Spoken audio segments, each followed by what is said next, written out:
Kwanza kabisa tumshukuru Mwenyezi Mungu kwa siku ya kesho ambayo ni siku ya neema sana kwa wana Kariakoo.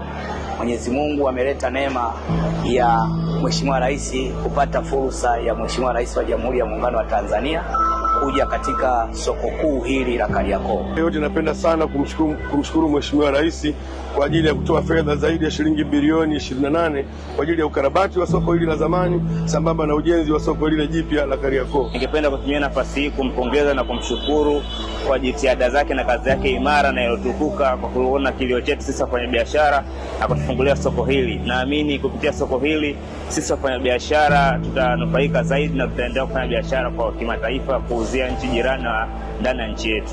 Kwa kweli baada ya kuunguliwa hapa sokoni tulipata tabu sana. Unajua ukiwa mfanyabiashara unakuwa na mikopo, unakuwa kuna watu ambao wanajua kabisa wanakuja sehemu fulani kwa ajili ya kununua bidhaa zako. Kwa hiyo tulipata tabu sana.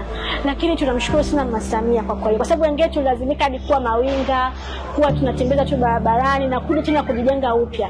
Kwa kweli tunamshukuru sana Mama Samia kwa kutupa tena hifadhi na kutujengea tena hapa, na tunaamini kabisa kwamba hapa patafungua fursa na tutaweza tena kurudi kwenye biashara vizuri, na tunakaribisha sana wateja wetu kwamba tunarudi tena sokoni rasmi. Kwa kweli tunashukuru sana Mama Samia.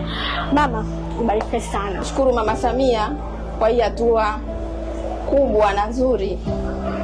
Mpaka leo soko limeisha, limekamilika na kila mtu amepata duka lake. Shukuru mama yetu Samia Suluhu Hassan, Rais wa Tanzania. Rais ambaye ametusababishia leo tuwe katika kujivunia soko hili.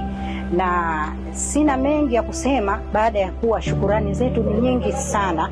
Jambo ambalo tulilisubiri kwa muda kama miaka mitatu, lakini tulikuwa tukiamini kwamba serikali yetu inasimamia vizuri usimamizi wa soko, na leo tuna matarajio ya kwamba kesho anakuja kufungua mwenyewe Amiri Jeshi Mkuu. Asante Rais kwa kuturejeshea tabasamu wafanyabiashara wa Kariakoo.